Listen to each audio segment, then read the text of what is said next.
Amerika 20 tahun ke depan. Pria tampan ini mau meninggal. Tidak takut sedikit pun. Dokter bantu dia pasang sabuk pengaman. Menyalakan mesin.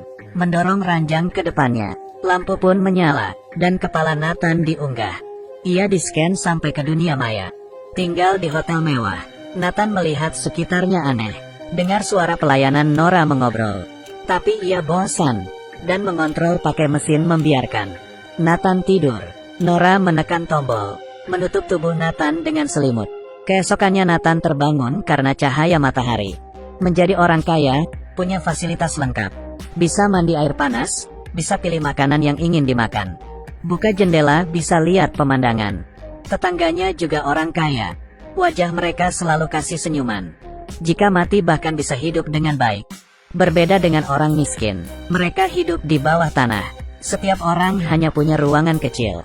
Tidak ada uang untuk beli yang bisa lihat pemandangan.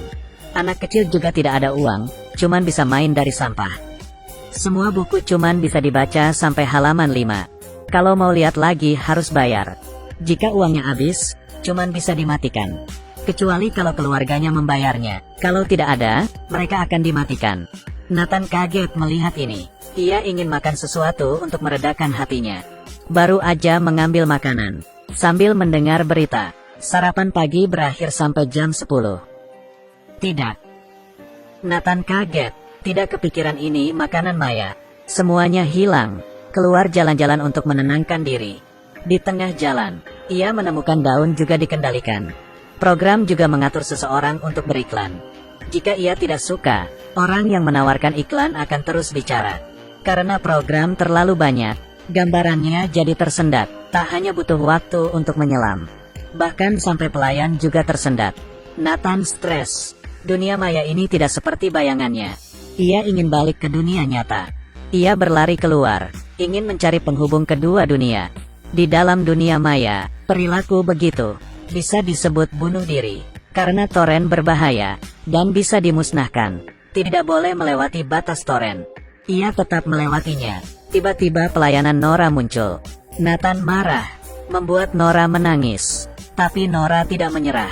Mungkin ketidaksempurnaan ini akan buat tempat ini seperti dunia nyata. Karena kehidupan tidak sempurna. Ia tergerak hatinya, dan akhirnya kembali, dan menerima dunia maya, dan bilang ingin pelihara hewan. Setelah setengah hari memilih, akhirnya ia pilih seekor anjing. Ia pilih karena kelucuan anjingnya. Tiba-tiba anjing mengeluarkan suara. Aku tahu kemarin kamu tidak beruntung. Jadi mau ngobrol. Ternyata ini dokter psikolog. Orang Amerika ingin ia hidup. Mereka menggunakan otaknya dan pakai badan lain. Pelan-pelan ia terbangun. Ia melihat sekeliling, menghirup udara, dan menggerakkan jari-jari. Memastikan bisa berfungsi. Eksperimen ini berhasil. Tiba-tiba hidungnya keluar darah. Semakin banyak. Dan tampilan TV berubah jadi iklan bubuk. Orang sebelah Nathan ketakutan. Memikirkan untuk membangkitkannya. Sekarang jadi takut. Demi menerima kalau dia sudah meninggal. Ia menghadiri acara pemakamannya. Ia ingin mencium pacarnya. Tapi terhadang oleh layar. Ia ingin memeluk temannya. Juga terhadang layar. Ini mengingatkannya. Ia sudah meninggal. Pemuka agama mulai menyalakan video Nathan. Tampilannya semua aneh. Malah berubah jadi pertandingan sepak bola. Bahkan pidato di acara pemakamannya juga hancur. Pacarnya hanya sibuk menelepon sponsor pemakaman. Dan teman lainnya, tidak merindukannya sama sekali. Hanya penjaga keamanan rumahnya, yang berpidato dengan benar untuknya. Nathan merasa ia telah gagal. Ia ingin bilang ke pacarnya, tapi pacarnya menyalahkannya, dan menghapusnya, agar ia hilang selamanya. Nathan sedih. Apa kehidupan ini sudah mati? Semua uangnya diambil oleh kerabat. Semuanya tidak ada hati. Tidak ada satu teman pun yang bisa menghibur dirinya. Tujuan semuanya hanya untuk berkumpul. Untuknya ada pelayanan Nora di sana. Nathan senang. Tiba-tiba ia terpikir, mungkin bisa jadikan Nora teman baru. Saat balik ke dunia maya, Nathan mencari Nora. Saat yang lain memberikan bintang jelek untuknya. Ia memberikan bintang 5, membantunya menaikkan peringkat. Mereka pergi ke perpustakaan. Jelajahi arti maya dan nyata. Nathan juga membantu Nora mengurus tamu di saat ia sedang sibuk. Membuat senang keponakan Nora. Keduanya jadi semakin dekat. Malam itu Nora lembur. lihat Nathan sedang gambar. Dia penasaran dan menghampirinya, mau mengobrol dengannya. Tiba-tiba Nathan ingin melihat kantor Nora. Nora membuka HP-nya, memperlihatkan Nathan kantornya, ngobrol dengan asik, dan menatap langit. Mereka terbaring di atas rumput. Keesokan harinya, Nora ketahuan oleh bosnya. Bosnya marah, merasa Nora dan pelanggannya terlalu akrab. Nora dipecat. Nathan oleh ibunya juga dikeluarkan dari dunia maya. Pira ini mematikan tombol. Nathan muncul di bola lampu. Ia dilihatkan ke seluruh dunia. Sebuah kota neon, sampai ke padang rumput Afrika. Nathan melihat. Ia dikontrol oleh pria itu. Nathan dan pria itu ngobrol.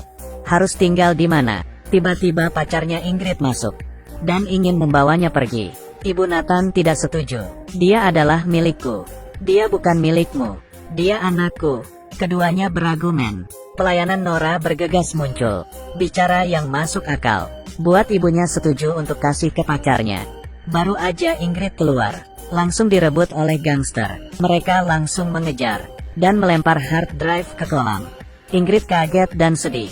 Langsung masuk ke dalam kolam, mencarinya. Tapi dia tidak tahu, hard drive Nathan sudah diganti Nora. Ia dari awal tahu, ada orang ingin menghancurkan Nathan. Nathan dikembalikan ke dunia maya. Nora memulihkan diri sendiri, dan muncul di hadapan Nathan. Keduanya memutuskan, mencari tahu, siapa yang membunuhnya. Dunia maya ada perubahan besar. Nathan bisa diperbaharui, mengembalikan ingatannya. Sebelum diperbaharui, Nora mencari kesempatan, mengambil kunci administrasi, lalu diam-diam memberi Nathan pen.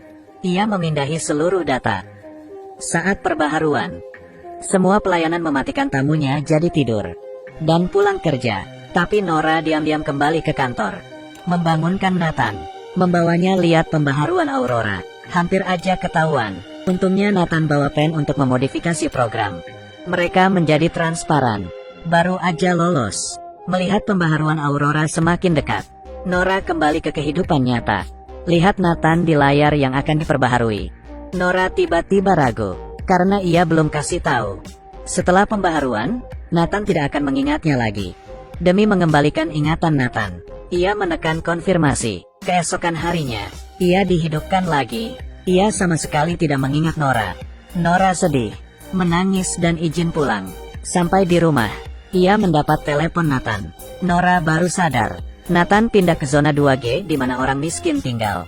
Ia menjelaskan ke Nora, ingat kalau tinggal di tempat orang kaya akan terus dipantau. Pura-pura tidak mengingatnya. Setelah Nora mendengarkan penjelasannya, di dalam rumahnya, ada gangster masuk. Ia menatap Nora. Dari ranjang ambil pisau. Nora merasakan suatu bahaya. Ia keluar dari dunia maya. Periksa ruangan. Dari cermin, melihat tubuh gangster, melompat dari jendela, turun ke bawah dan lari. Gangster mengejarnya. Khawatir dengan Nora, Nathan menggunakan pen, memantau jalanan New York, menelepon Nora, menunjukkan arah dan suruh naik ke atas. Nathan memanipulasi program. Gangster terjebak di lift. Nathan membantu Nora dari kejahatan. Tapi ia kehabisan data, dan dibekukan oleh sistem. Tanpa ia tahu, Ingrid datang ke dunia maya dan membantunya menambah kuota, sekaligus beritahu, aku unduh karena kamu. Apa? Ceritanya hanya sampai sini. Misteri di dalam hanya bisa dijelaskan di cerita selanjutnya. Bisa dimengertikan.